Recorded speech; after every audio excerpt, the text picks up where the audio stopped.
ఖమ్మంలోని ఓ hotel సిబ్బంది చేసిన పనికి అందరూ నోరెళ్లబెట్టాల్సిందే. చికెన్ బిర్యానీ ఆర్డర్ పెడితే దానికి బదులుగా బొద్దింక బిర్యానీ పంపించారు.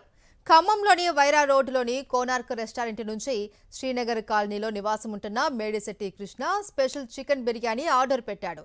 తినేందుకు సిద్ధమయ్యాడు. కొంచెం తిన్న తర్వాత మళ్లీ వడ్డించుకునే సమయంలో చనిపోయిన బొద్దింక కనిపించింది. దీంతో ఆందోళనకు గురయ్యాడు. బిర్యానీలో బొద్దింక పురుగు వచ్చిన విషయాన్ని కోనార్క్ రెస్టారెంట్ యాజమాన్యం దృష్టికి తీసుకొచ్చారు. దాంతో తమదైన శైలిలో తేనె పలుకులు పలికారు వారు. తమ రెస్టారెంట్లో చాలా ఉన్నతమైన కిచెన్ ఉందని, అవసరమైతే చెల్లించిన డబ్బు వెనక్కి ఇస్తామని ఎప్పట్లాగే దాటవేశారు.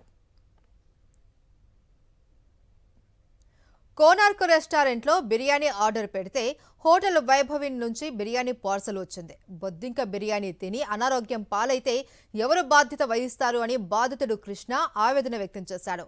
బిర్యానీలో బొద్దింక వచ్చిందని యాజమాన్యానికి ఫిర్యాదు చేసినా సరైన విధంగా స్పందించలేదు అని అసహనం వ్యక్తం చేశాడు. దీంతో అసలు ఖమ్మంలో ఫుడ్ సేఫ్టీ అధికారులు ఉన్నారా, ఉంటే మామూళ్ల మత్తులో మునిగిపోయారా అని బాధితుడు కృష్ణ ప్రశ్నించాడు.